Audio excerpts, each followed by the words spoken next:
Dernière partie déjà de ce Hélène Matin à 8h49 et vous le savez, chaque jour on termine par des chiffres et des chiffres parce qu'on sait que ça vous intéresse. C'est l'heure, c'est le moment, c'est l'instant. Bonjour Thibaut. Bonjour Katharina. Thibaut de Barcy et sa première chronique de l'année. Alors re-bienvenue dans Hélène Matin. Vous avez décidé de nous mettre à jour sur ce qui s'est passé cet été dans le monde des fintech. On rappelle que votre dada, c'est vraiment les nouveaux moyens de paiement.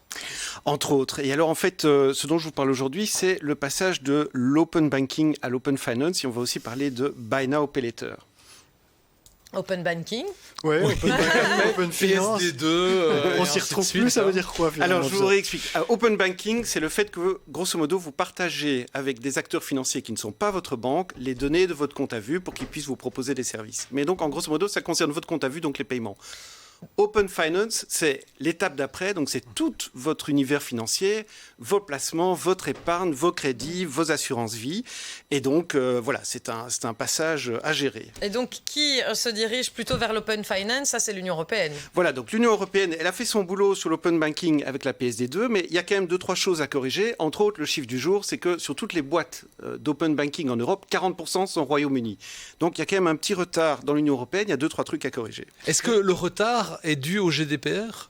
Alors en fait, oui, c'est ce qui est difficile pour les entreprises de ce secteur, c'est de dire, d'une part, l'open banking vous dit, OK, on va ouvrir les données avec tout un système de permission, et d'autre part, le GDPR, c'est, ah non, surtout, il ne faut pas partager les données. Donc évidemment, les entreprises sont prises entre deux feux, mais la Commission européenne y travaille parce que cet été, elle a lancé 2 consultations, une pour corriger la PSD2, préparer une PSD3, ça va prendre quelques années, et 2, préparer l'open finance, donc, et ça, il faut savoir que c'est un peu moins connu du grand public. Tout le monde parle toujours de la Commission européenne, mais dans le monde de la finance, Katharina, il y a une autre institution très importante qui s'appelle l'EBA, European Banking Authority, à Paris, dont les avis, les recommandations sont écoutées comme des oracles. D'ailleurs, petite note personnelle, j'invite le patron de l'EBA, José Manuel Campa, à Madrid le 14 octobre prochain pour qu'il nous parle du futur de la réglementation. Bon, et le deuxième point fort de cet été, je pense que vous voulez nous parler de la chute des valorisations des fintech.